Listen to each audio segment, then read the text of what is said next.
Okay. Hello, everyone. Good afternoon. Okay. Can I ask you, everyone, excuse me, stand up and let's do some stretch. You just say to your neighbor, this is your moment. Nice to see you here. Okay, my name is Jason Lamani. I come from Solomon Islands, Honiara. And I work for an ISP company or telecommunication company. So, okay, however, I will be the presenter for our group four. So, yeah, our topic of discussion is digital infrastructure. Yeah? So, the theme for our group that we highlight is looking at safeguarding digital infrastructure against sorts of disasters. Okay, as we all know that we cannot stand against disaster. Yeah? The force of disaster or the nature of disaster, we cannot stand against it. It's very strong. Eh? No human being can stand against disaster, or even no stronger network can stand against disaster. But we can come up with something that can, at least able to sustain our digital infrastructure during disaster. Okay, however, the challenge is that we note down, or our group note down for that we think that these are the challenges that digital infrastructure face during disasters. First one is data gaps. What I mean is limited and unreliable climate-related data, especially in developing regions, hampers effective decision making. Second is system integration. Lack of communication between digital tools can lead to fragmented strategy for climate resilience. And third, digital divide, variation in access to technology and digital skills make implementation difficult across different communities. And cybersecurity risk, increased digital resilience expose organizations to potential cyber threats, jeopardizing climate resilience efforts. And one of the challenges is regulatory handles complex data privacy and environmental regulations pose challenges for innovative solutions. Okay, the safeguarding actions that we strongly think that we can apply during disasters or can help our digital infrastructure during disasters is number one, data backup and recovery, and network security, physical security, incident response planning, access control, software updates, and vulnerability assessment, penetration testing, employee training, and compliance with regulations and testing drills. Uh, Move over. Regular backups, firewalls, intrusion detection system, and VPNs are essential for reducing data loss or speeding up recovery processes. And the physical security includes secure data centers, redundant power supplies, and environmental monitoring systems. Incident response planning involves dedicated team, clear response procedure, and regular training drills. Yeah, these are the actions that we can apply during disaster, or these are the actions for disaster resilience. Okay, I will continue. Regular software updates and patch management are crucial for protecting system from vulnerabilities. And regular vulnerability assessments and penetrations testing are necessary to identify and mitigate infrastructure weakness. And lastly, employee training and awareness on data security, phishing awareness, and incident reporting are essential. Compliance with regulations and thorough documentation are so crucial. So I would say about tackling these challenges and leveraging opportunities, organizations can improve their climate resilience through effective digital management, fostering a more sustainable future. Thank you.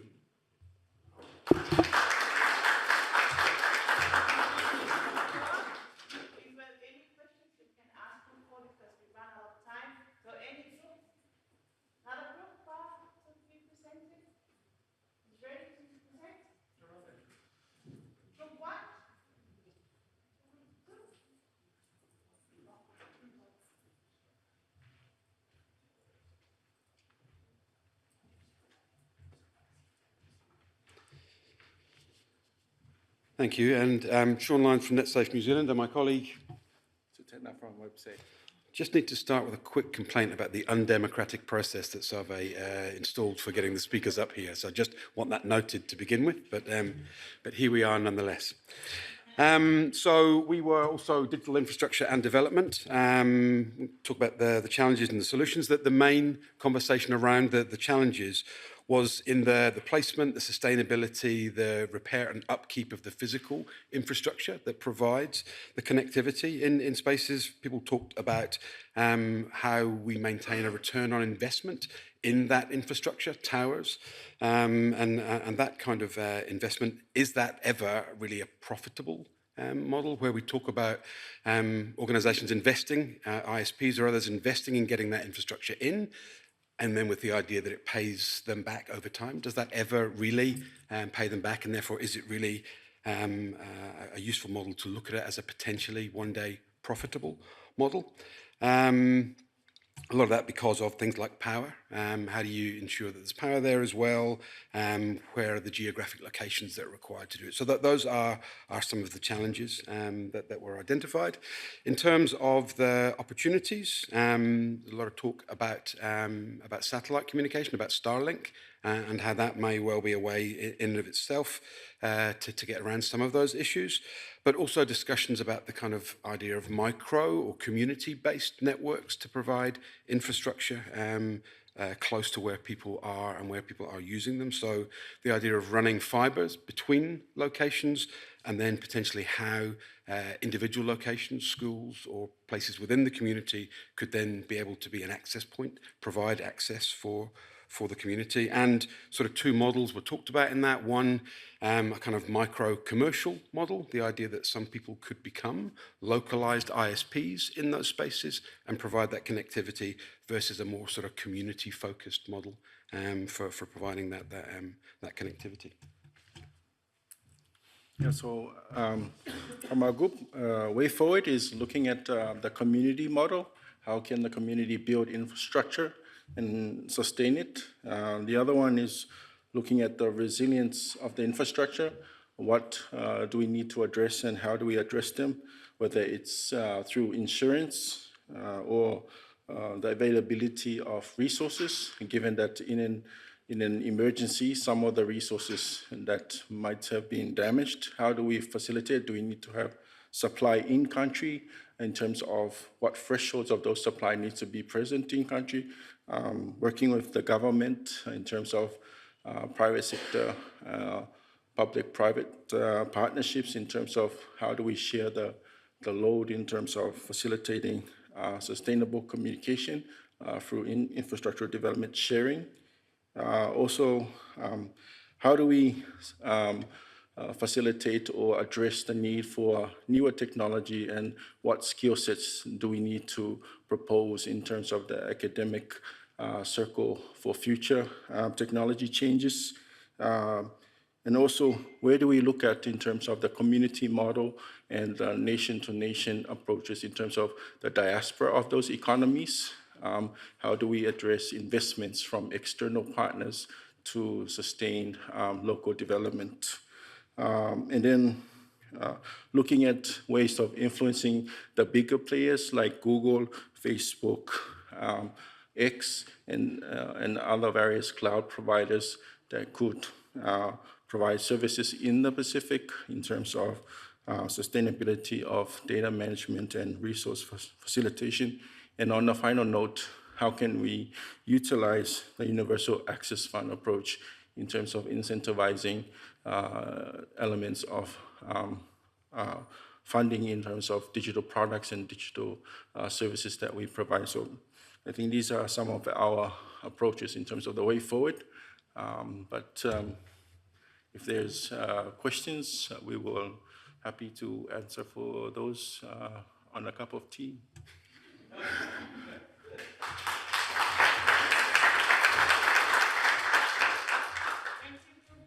Yes, because we invested so much on this digital infrastructure, so we need to address the challenges and as well as opportunities to work from there. So can I call another group? Which one is right? Tika.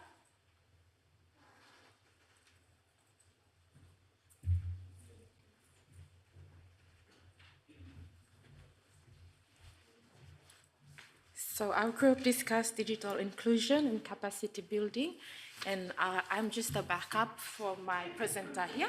She'll do the presentation. Thank you.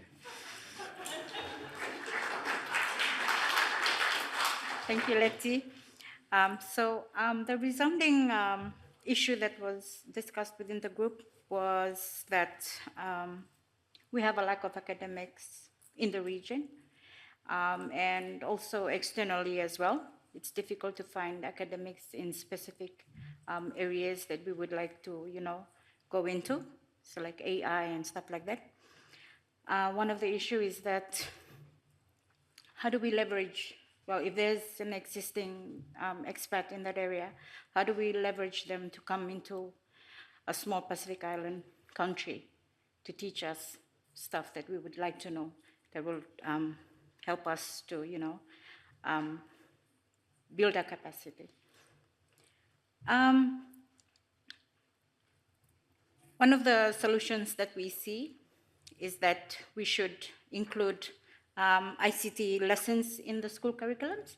So the resounding agreement in the group was that almost all of our countries don't have the ICT curriculum in the primary schools, whereas we should teach our children young. So that is one of the solutions that we suggested, that we should include that in our primary school curriculum. So I think most of the countries have the secondary school curriculum, but not the primary school one. And we also highlighted that digital inclusion has to include people living with disabilities as well, because we have the tools out there, but usually we overlook them in our discussions and always target just the general population when we talk about digital inclusion. There are some solutions that are happening out there that we can replicate in other countries. In Tonga, they provide cheaper internet for students. You have to go with your ID card in order to purchase cheaper internet for you to, access academic resources and stuff. This is provided by the telcos. It's not being subsidized by government. So that is a model that we can use in other Pacific Island countries. The opportunity out there that we would like to highlight is that all projects nowadays have a capacity building aspect to it that people who deliver these projects or who are involved in these projects have to accomplish. So it's a necessity, and we should leverage on that and build the capacity of our people when these projects are in our countries. My group members and my co-presenter, if they have anything else to add.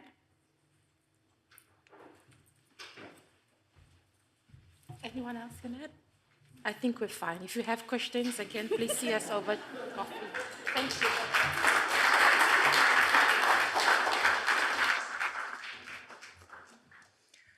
Thank you, Group 3. Can we have Group 6? Okay, yeah. Yeah, okay. So you can present from anywhere.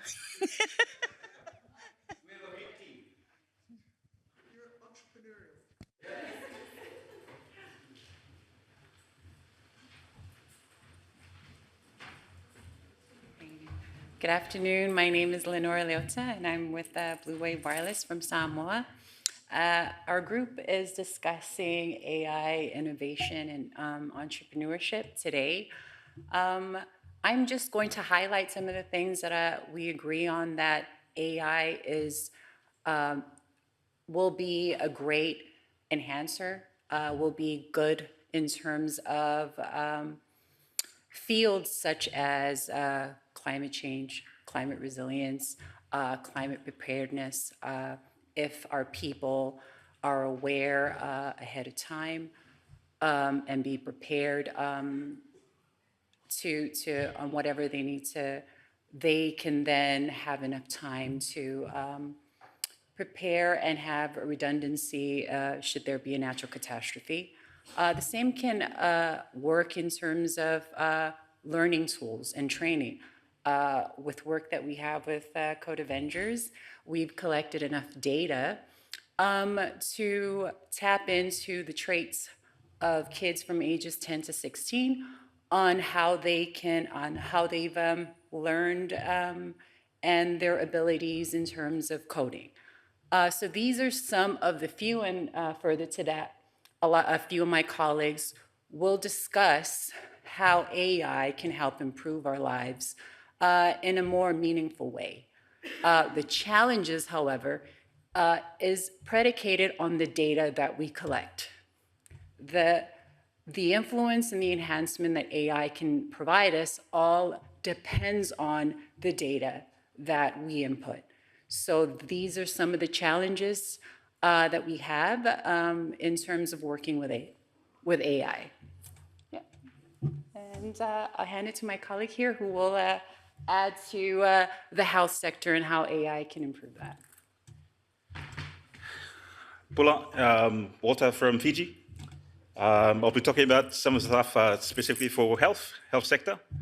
So considering the context of the Pacific Island countries, limited resources, funding, whatnot, I think it's important to actually try and utilize AI to support some of these areas. For instance, especially for Tonga, we only have one radiologist, one pathologist. So to actually utilize AI to actually strengthen or improve efficiency and productivity, to reduce the waiting time for patients, they'll be much better. And also in the area of data analytics professionals, I think we lack that as well.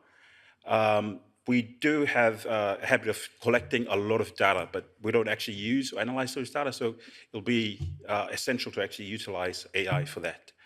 By raise of hands for the donor partners, it'll be good to actually explore these options to waste your money. I mean, to utilize your money in exploring these options yet, or these technologies for AI. Thank you.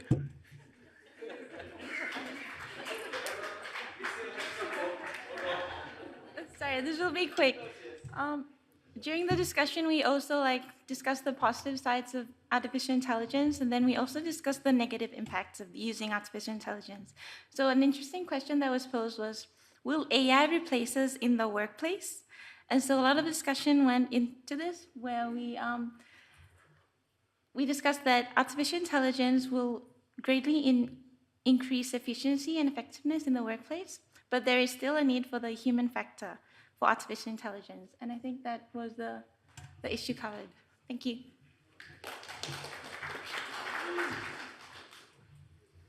Hi everyone, Gina here from Tonga. So coming from the telecommunications company, how AI would benefit us, I think it would impact our call center very well, because we still have a lot of people waiting online for a call center officer to answer the phone and actually just explain to them basic information such as how can we subscribe to this mobile data plan, or how can we connect to your APN to actually enable our mobile data.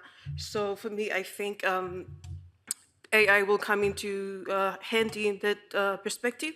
So all those standard information will be provided, and if the customer needs to talk to a human being on the other ISP or mobile, then there is a human that would direct them to the designated group. So For that, it will ease the job for the call center officers, and it would also provide profit for the company. Thank you.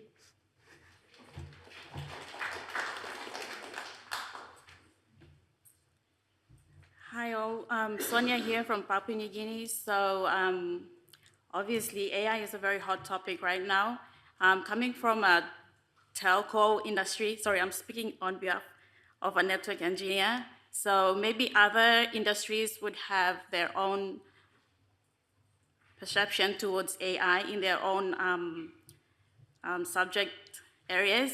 But as a telco engineer, and due to the human resource challenges that we have and expertise in network engineering, I'm already resorting to using AI and network automation to increase efficiency in network engineering.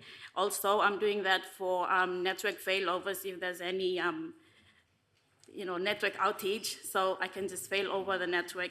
So I'm using artificial intelligence and network automation, so it's really helpful. So for Pacific, where we have these challenges in terms of human resources, we can always resort to it. I'm not saying that it makes us become lazy to do our job, but it only enhances it, and it makes our job more smarter. Thank you. Just to add that our group is the best.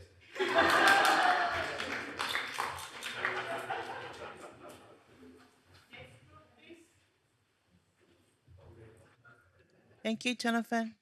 You're welcome. So, Jonathan Brewer here on behalf of Group 5. We discussed policy and regulatory frameworks, and wow, those lights are so bright. Oh my gosh.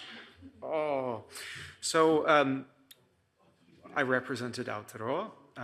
We had 2 representatives of Fiji, 1 each from Tokelau, Tonga, Tuvalu, and Vanuatu. And we talked about whether or not we had a telecoms or a telecoms competition regulator, whether there were some regulations governing cybersecurity, and if there was a CERT in the country. We talked about whether there were any regulations governing the operation of the CCTLD, so the .country code domain for that country. And the answers kind of ranged from Aotearoa, where everything is completely deregulated and hands-off, to some much more regulated environments. So what are the challenges? The real challenges facing the region are competition from overseas providers who are bringing broadband into the markets without having local presence. They may not be following local regulations, and they may not be paying local taxes. And that's a big challenge. Another big challenge is quality of service in some markets where it's highly competitive and very cheap, but maybe the performance isn't very good, and you can't always get a good service. Opportunities, well, here we go with those overseas satellite providers again. They put pressure on the carriers to reduce pricing, and so that means that Fiji, 10 years ago, Fiji's data was very expensive, and now it's the 3rd cheapest in the world. So very cheap data, mobile data in Fiji, very cheap mobile data in Tonga, and these are great things for the communities. And so what's next? It could be useful for the regulators of the region to talk about this specific issue of overseas companies operating in their markets, because we know the one that everybody stuffs in their suitcases is running now, but we're about to have some competition from them in the form of Amazon's Kuiper project. So there are going to be a couple of different LEO networks up there, and the Chinese are launching their own, so who knows? It could be a very busy space, and there could be a lot for the regulators in the region to think about with so much new competition. Okay, thank you.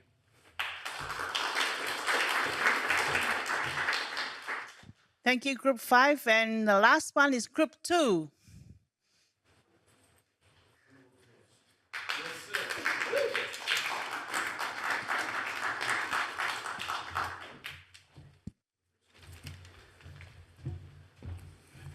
Buranaka, everyone. Jim Tora from Amazing Group 2. Cybersecurity and data protection. There's a lot to pack in there, that even when it came for Time's Up, we were still talking about the different challenges. So my other colleague here will be talking about the way forward. But some of the challenges that we've seen, and some of it also ties to the, I guess, the Langatoi Declaration that was passed a couple of weeks ago. I guess in terms of the security awareness for cybersecurity, in terms of the education curriculum, we do not see cybersecurity being part of the curriculum, mostly at the tertiary level or at the secondary level. We see that some of the education syllabus is more theoretical and not adaptive to real world. And so we're seeing there's a lot of retraining happening across the Pacific. We also see some of the challenges around cybersecurity laws and policies. If you want to put in a policy, but the law says you can't do something, and so policies need to be updated and changed. Laws need to be changed before we can put in some of these national policies. We saw risk management as a challenge as well around some of the, in terms of data protection and the risk of onboarding third parties who have access to this data or root access to our equipment. Some of the challenges also looked at, I guess, access to funds to be able to fund some of the programs. I'll hand this over to my colleague who will speak forward on way forward. Hello. Okay, as you can see, my friend here, he mentioned some of the issues about opportunities and challenges. So coming from the Pacific, we can see some of the similar opportunities in cybersecurity also, and similar challenges in cybersecurity and data protection. So I want to ask you guys, have you guys heard about the Pacific ICT Dialogue?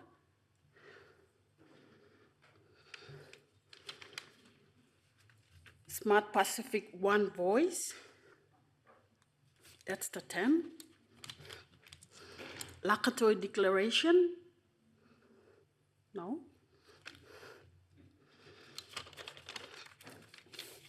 Okay. These are some of the way forwards that we believe that from the Pacific IGF, we could have a voice be heard in all these declarations that are coming on. So under the Pacific ICT Declaration that was held in 2023 in Papua New Guinea, we have all the Pacific ICT ministers and heads that was part of the forum. I was also part of that because my department that I work under, Department of ICT, Department of Information and Communication Technology, was leading that forum in Port Moresby. I was the bilateral lead. And I was there, and some of the very important issues in regard to what we're raising here and talking was discussed in there. And under the Pacific Declaration,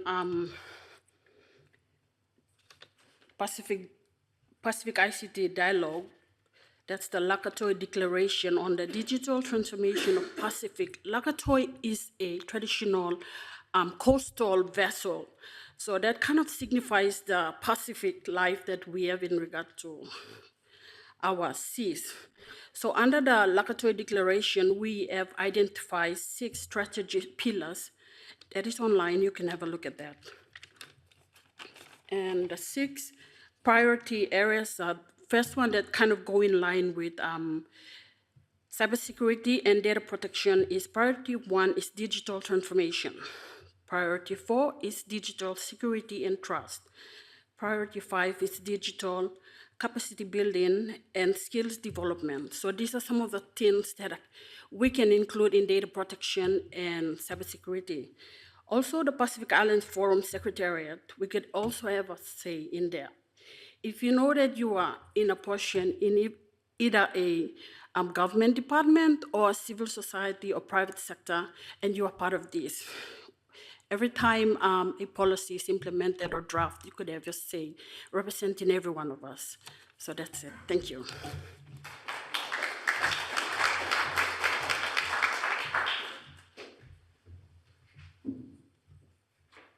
What about another round of applause for everyone? Our group discussions. Thank you, everyone, for your contribution to this session, and this is what we want, because you don't have the opportunities to come up here and share and present your insights, but this is another good opportunities, to share and hear from others their challenges and the solutions to their challenges. It might similar to yours, as we have heard already. It's a lot of duplications because we do the same thing. So we have the same problem, we solve the same solution. So to wrap up this session, as I mentioned, that we want to share the insights in these group discussions, because we need to discuss the significant opportunities that we face and the significant challenges and how these substantial opportunities to help out. Because if we're navigating, as we heard this morning and this afternoon, the opportunities, how we capitalize it, then this will lead to transformation. As we discussed it in these 2 days, this will lead to transformative challenges that will bring up the opportunities as well to help out with our economy, to help out with our society. And then we drive that into progress and creating value across our multiple sectors. Because not all of us come from ICT departments. We come from different departments, different sectors, but we have that common goal. If we able to coordinate, to collaborate, because the backbone, the ground level, the level 1 of the layer 7, that has to be built and then come up to level 7, from layer 1 to layer 7, where we have these applications that we're using. If we build it, the layer 1 properly, goes up to layer 7, where the applications that we're enjoying using it, and the knowledge of our people to keep upgrading, making awareness, digitally literate, then I think we're in a safer space. So that's how to wrap up this session. Thank you very much for everyone, for your contribution, and lunch is already served. See you back here next session. Thank you.